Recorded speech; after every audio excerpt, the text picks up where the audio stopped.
dengan melalui bank sampah. Jadi salah satu cara pemerintah untuk meningkatkan pengelolaan sampah ini supaya lebih bagus lagi itu dengan melalui 3R dan melalui bank sampah. Ini tadi pengelolaan sampah sudah. Reduce tadi mengurangi, reuse tadi memakai kembali, recycle tadi mendaur ulang. Nah, seperti ini. Nah, pemilahan sampah. Mengapa sampah itu harus dipilah? Karena waktu penguraiannya berbeda, berbahagia bagi lingkungan dan memiliki potensi ekonomi.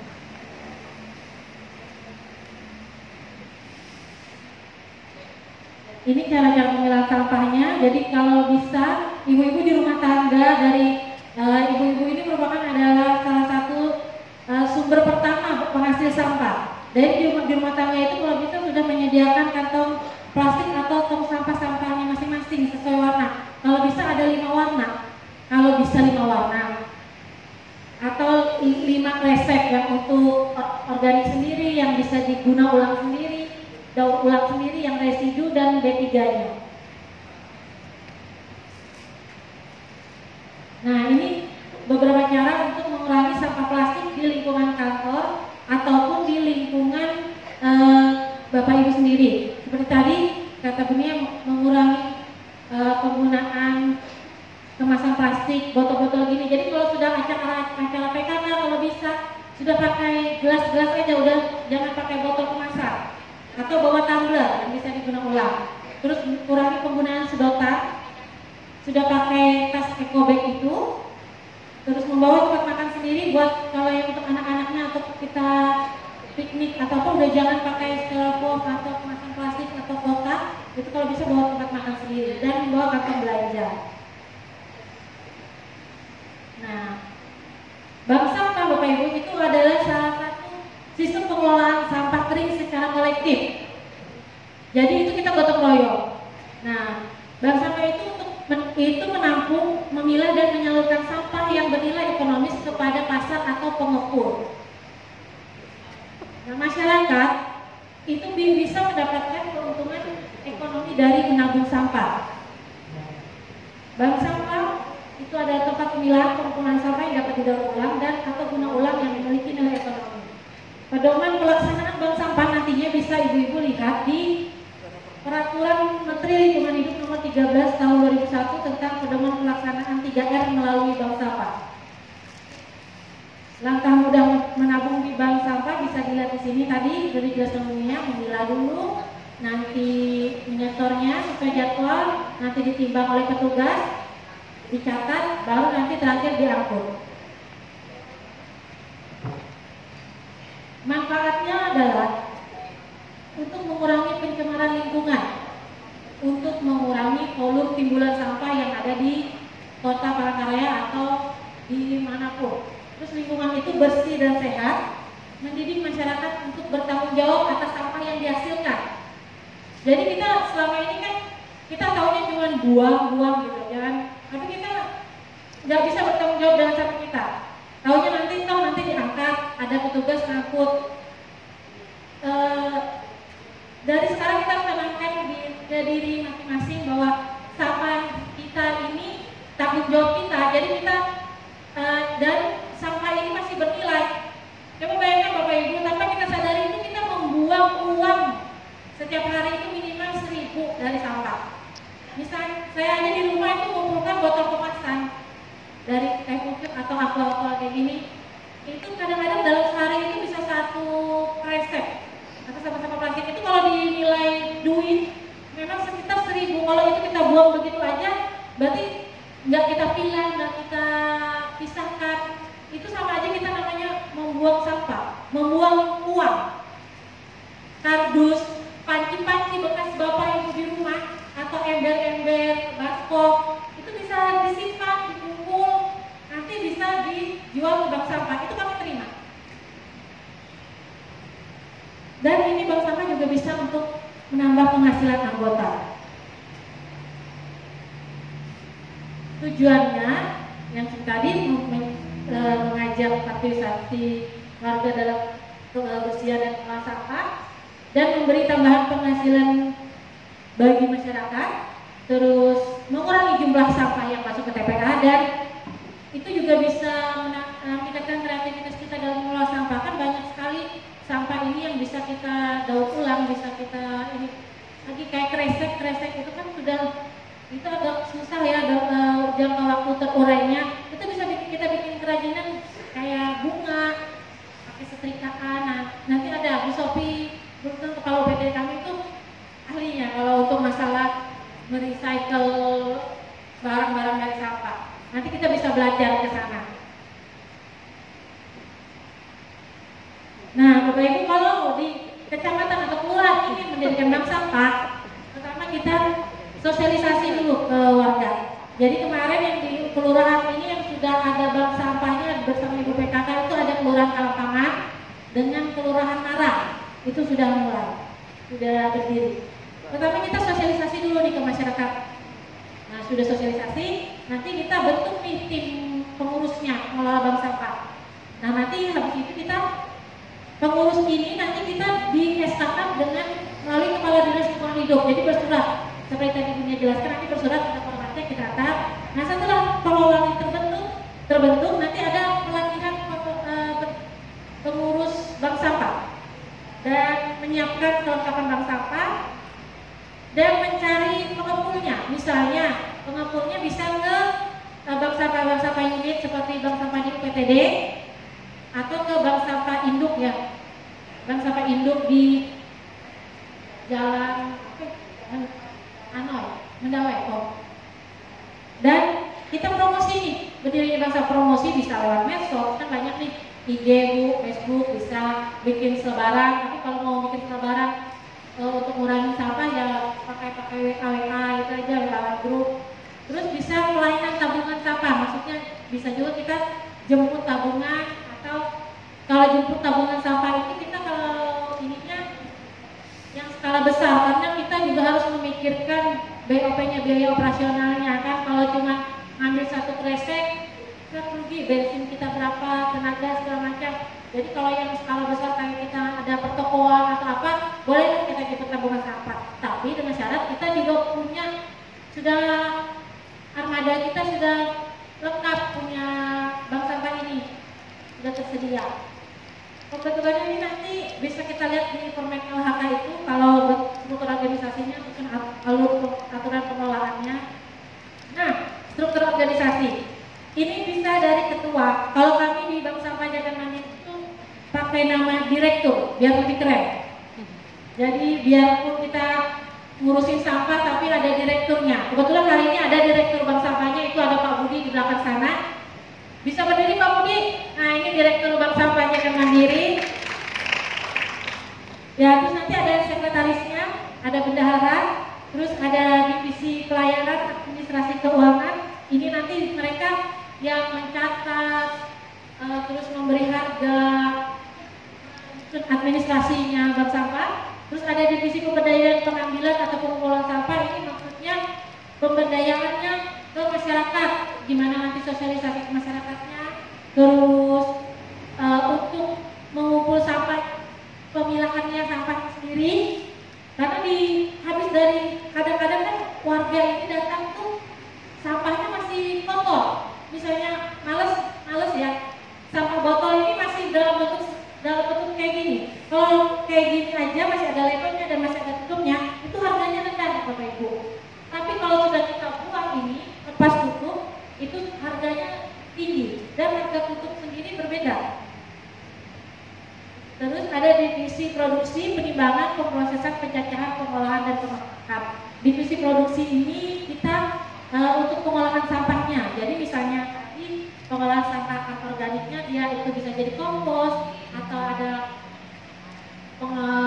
jadi bunga, kerajinan. Kan ada Bapak Ibu, saya sering lihat di kelurahan kan sudah bisa bikin tas-tas yang pakai tutup teh gelas itu, terus dari tas-tas dari saset kopi apa. Nah, itu bisa dijual, atau kalau bisa produksi kompos sendiri bisa dijual. Banyak yang menerima taman-taman yang sudah satu, nerima aja kalau kita, daripada mereka ngambil produk kompos atau kayak kami di Jekan itu ada kokopit, itu dari kelapa, batu kelapa itu dicacah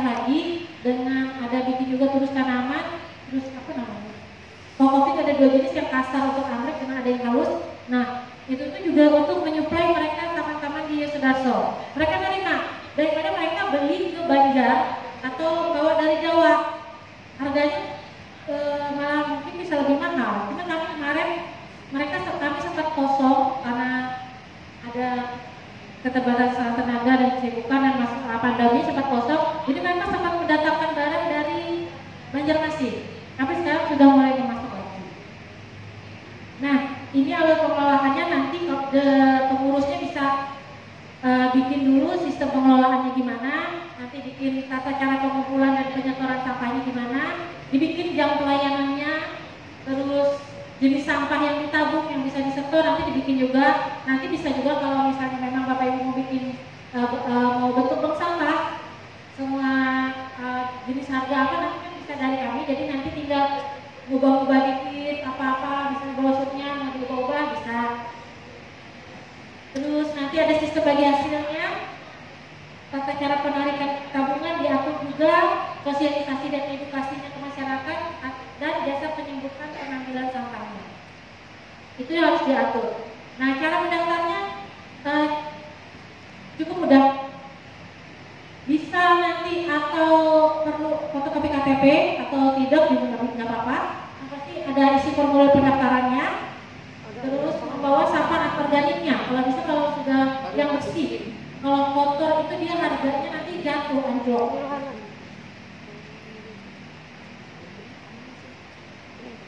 Nah, ini mekanismenya tadi, warga mengumpulkan, memilah sampah sesuai jenisnya, terus nanti disetor ke bank sampah, sampah ditimbang, terus dicatat, dan petugas menghitung nilai sampah yang disetorkan. Jadi nilai sampah ini Bapak Ibu bisa Bapak Ibu tabung dulu, disimpan, atau mau ditarik bisa. Jadi kalau mau ditabung kan nanti sampai setahun kami kumpul, nanti tinggal tarik akhir tahun, nanti biar akhir tahun untuk atau untuk tutup tahunnya acara bakar-bakar kan lumayan. Beli jagung atau apa kan lumayan. Jadi nanti akhir tahun sudah ada tabungan, nanti dari tabungan bank sampah aja lah, beli ayam, beli ikan, nah itu bisa. Nah, ini jenis sampah yang diterima bank sampah yang tadi, minyak jelantah, sampah plastik, sampah bekas, sampah logam, besi, aluminium. Kalau ada pecahan-pecahan apa ya namanya itu, baja ringan di rumah, itu bisa dikumpulin, dijual seng bekas, seng sudah krok-krok, udah patah-patah, bisa sedikit aja bisa dikumpulin, ditabung. Nah, ini tadi sudah ada daftar harga sampahnya. Kalau iya, ini kita jadi apa namanya, sama aja jadi mulung, tapi mulung yang akan menghasilkan. Bapak Ibu nggak tahu pemulung itu, wow, mereka itu penghasilannya, mereka yang mulung di Depok, Geobos 12 itu dalam sehari bisa dapat minimal 500.000 minimal.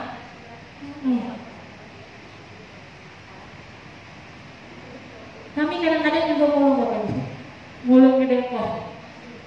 Nah, sarana prasarana bank sampah itu kalau yang penting cuman timbangan, adanya timbangan, terus ada bukunya, buku untuk pencatatan dan buku tabungannya, nota untuk transaksi kita catat-catat timbangannya, terus alat angkut. Kalau jauh, maksudnya alat angkut ini misalnya dari bank sampah Bapak Ibu mau nyetor ke kami, misalnya nggak ada alat angkutnya bisa kami jemput, tapi kalau ada alat angkut sendiri nanti dihitung biaya operasionalnya berapa. Terus ada gudang untuk menyimpannya. Gudang itu karena harus kita ada penempatannya, harus ada, jadi di sampah kertas di mana kita pilih-pilih, jangan kita campur gudang untuk sampah kertas, kardus, terus pet, plastik, seng, dari sendiri-sendiri harus kita sekat-sekat.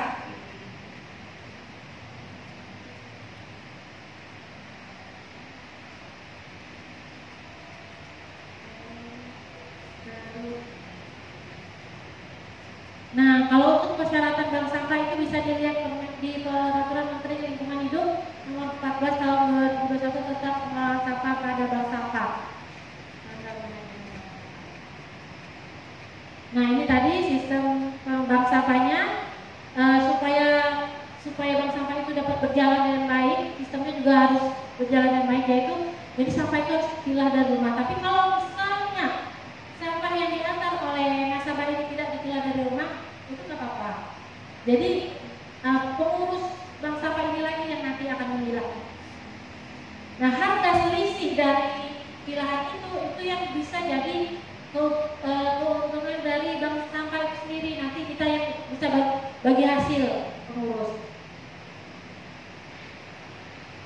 Sarana pengumpulan sampah berupa plastik atau plastik hitam, pengurus bank sampah harus ada, jadwal pengumpulan disepakati, disepakati kata dan kerjasama dengan pengepul dan kesepakatan jadwal pengambilan. Nah, yang ini tadi sudah mekanisme kerja bank sampah, pemilahan sampah dulu dari rumah tangga, penyetoran sampah ke bank, penimbangan sampah, pencatatan dan pengangkutan. Nah, ini pemilahan sampah lanjutan Bapak Ibu. Sampah anorganik Bapak Ibu itu janganlah gelondongan untuk kayak gitu. Jadi harus dipisah seperti ini. Jadi nanti kalau harga yang ini harganya yang bersih 2.600.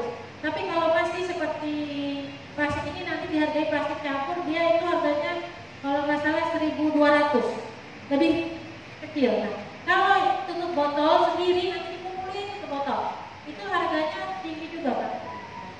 Saya lupa. Nah, nanti setelah pemilahan di pungut bank sampah ini semua barang dipilah, itu dipak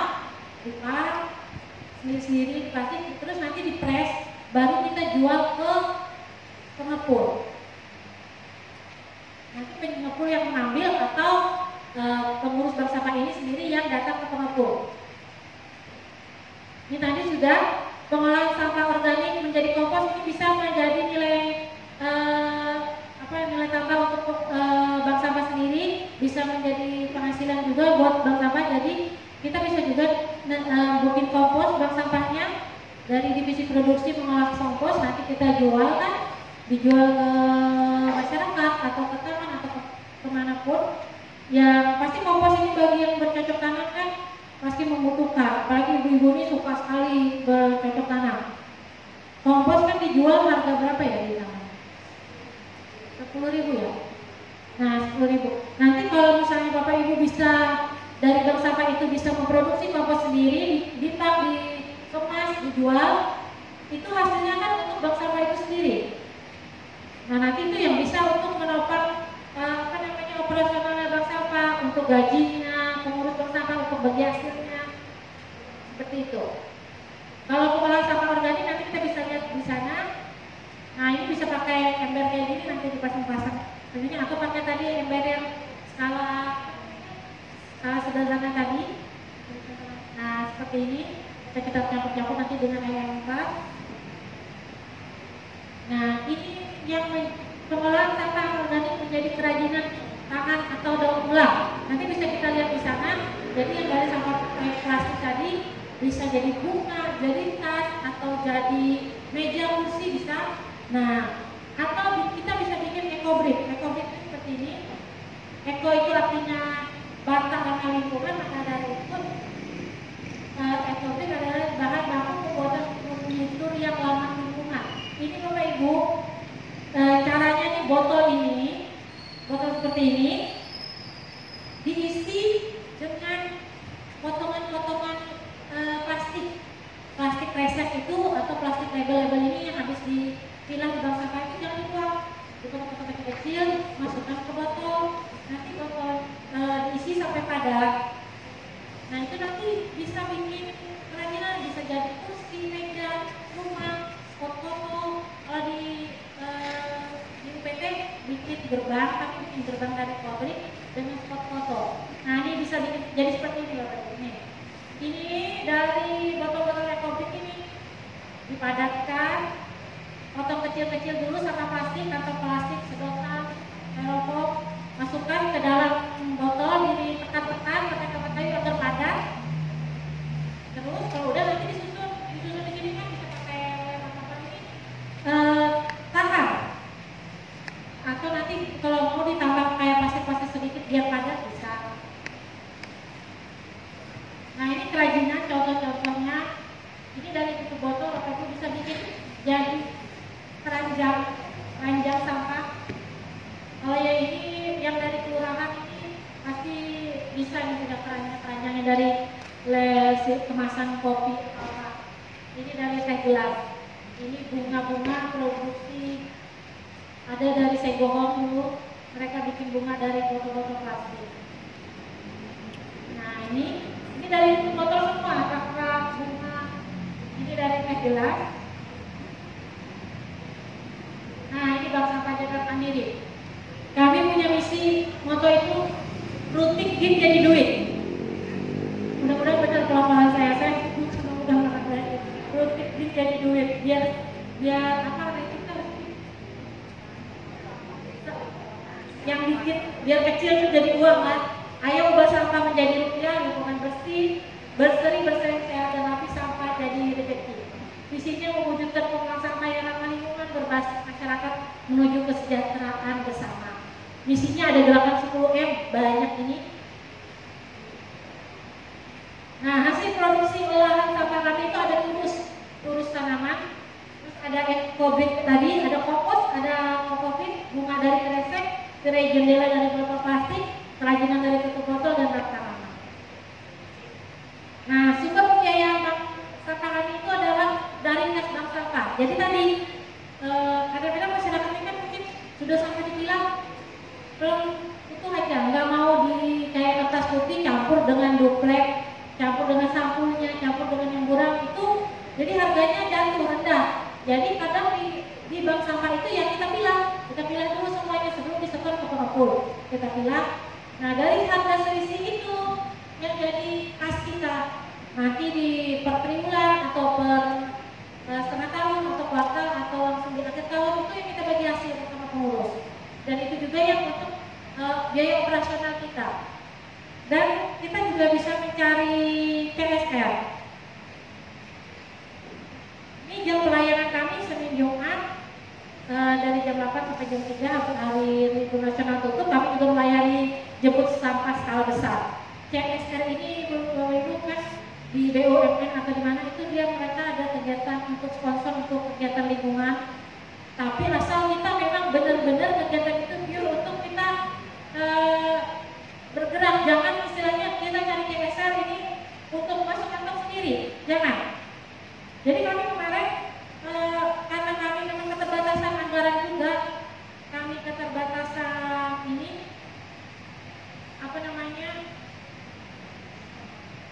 peralatan. Jadi kami kemarin kalau peralatan di UPT juga di bank sampah kami itu kami masih minjam, ada peralatan sendiri. Alat angkut kami pun masih pinjaman juga. Nah, jadi kami masih harus bikin cara kan untuk supaya bisa bergerak. Ya kami cari CSR. Untuk beli baju pun kami CSR. Nah, ini baru salah satu contoh CSR. Nah, kami dapat dari Bank Alter. Ini data nasabah kami. Sekitar 218 nasabah sampai Juli 2022. Ini bervariasi semuanya dari instansi, rumah sakit, pertokoan dan masyarakat.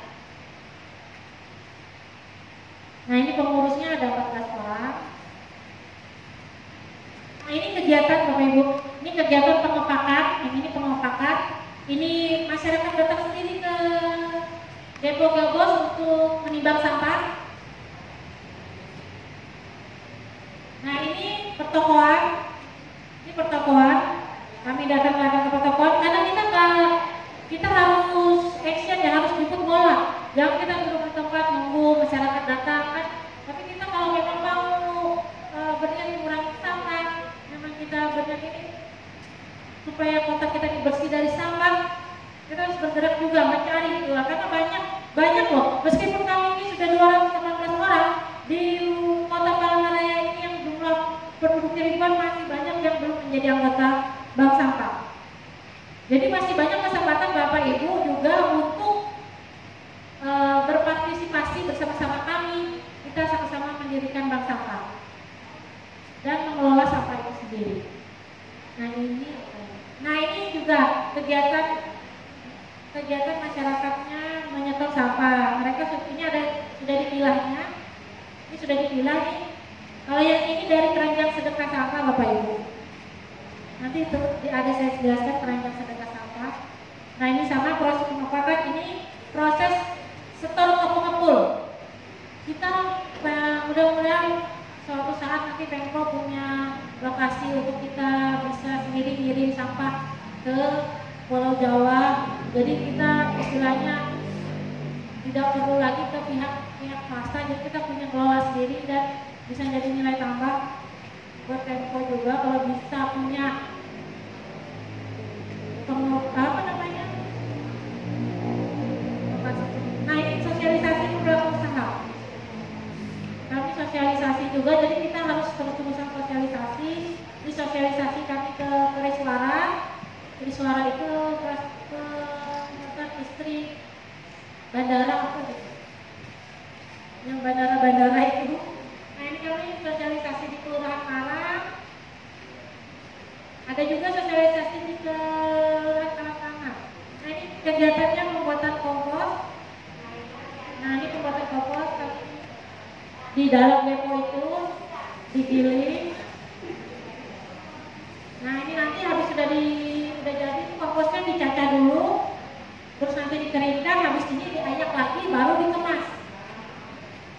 Ini pembuatan tulus kita di serabut kelapa yang kasar-kasar untuk urus tanaman tuh kan yang banyak dijual juga di taman untuk tanaman tegak supaya tegak ya yang berdiri itu.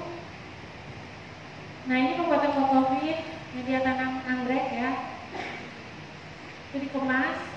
Nah ini daur ulang sampah plastik, kami juga ada pelatihannya daur ulang sampah plastik. Ini yang saya bilang tadi gerbang dari Ecobrik. Nah ini spot foto yang dari Ecobrik.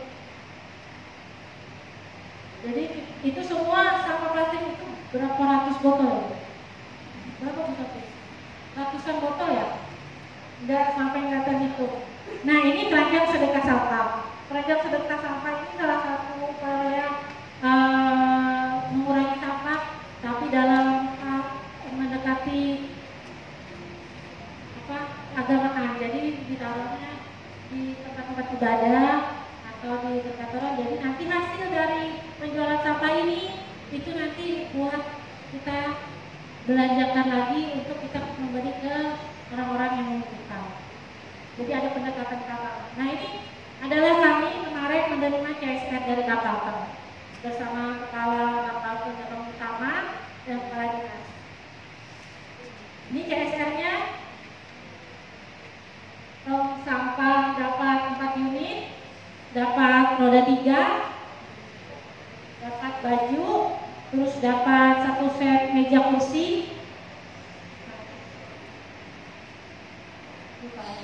Jadi waktu itu kami menerima CSR senilai 64 juta, 60 hampir 70 juta, 68 berapa saya lupa. Itu kami mengajukan permohonan karena kami memang keterbatasan anggaran jadi kami harus memikir cara di mana supaya bisa bergerak.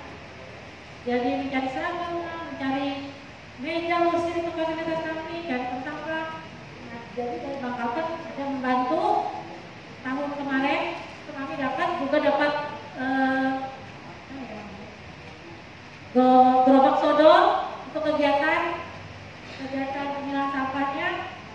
Dan tahun ini juga kami dapat DSL lagi dari Jasa Raja, tapi kami kemarin dibantu seragam lagi. Lumayan untuk ganti-ganti Bapak Ibu.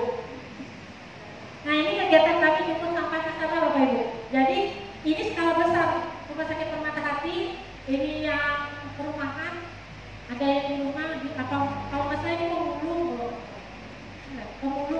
Jadi pemulung itu juga setornya ke kami. Rumah Sakit Permata Hati ini sekali angkut kami bisa berapa kali ambil karena kapasitas pick up kami tidak cukup. Jadi bisa 3 kali ambil, tapi kalau dia sekali tabungan mereka nilainya lumayan, sekitar sejuta berapa tabungan mereka. Jadi tapi kalau rumah sakit ini dia tabungannya disimpan dulu, nanti di akhir tahun atau berapa itu nanti mereka ngambilnya. karena untuk pas mereka bersama kan itu semuanya. Nah, sekian Bapak Ibu presentasi dari saya. Nanti kalau di lapangan nanti kita lanjut, kalau mau bertanya nanti sambil kita belajar di sana gimana memilah sampah, gimana bikin eco-brick, kalau mau lihat kompos gimana kompos, nanti kita belajar di sana. Pencatatannya, buku tabungannya nanti ada di UPT UPT Jekan Raya. Soalnya saya nggak bawa tadi buku tabungannya segala macam saya nggak bawa. Nah, terima kasih Bapak Ibu, selamat pagi. Baik, kita kasih kelas bersama Bapak Ibu untuk Ibu Maria yang sudah menyampaikan bagaimana manajemennya begitu ya, atau bagaimana pengelolaan bank sampah. Barangkali nanti kita berharap masing-masing kelurahan, karena ini sudah ada perwakilannya, mudah-mudahan nanti bisa menginisiasi di masing-masing kelurahan untuk bisa dibentuk juga bank sampah. Karena tadi kita lihat banyak sekali manfaatnya untuk kader PKK sendiri, kemudian untuk masyarakat juga, utamanya tadi adalah untuk mendukung program masyarakat untuk mengurangi produksi sampah dan juga meningkatkan laju pengelolaan sampahnya. Baik, kita akan sementara kita cukupkan dulu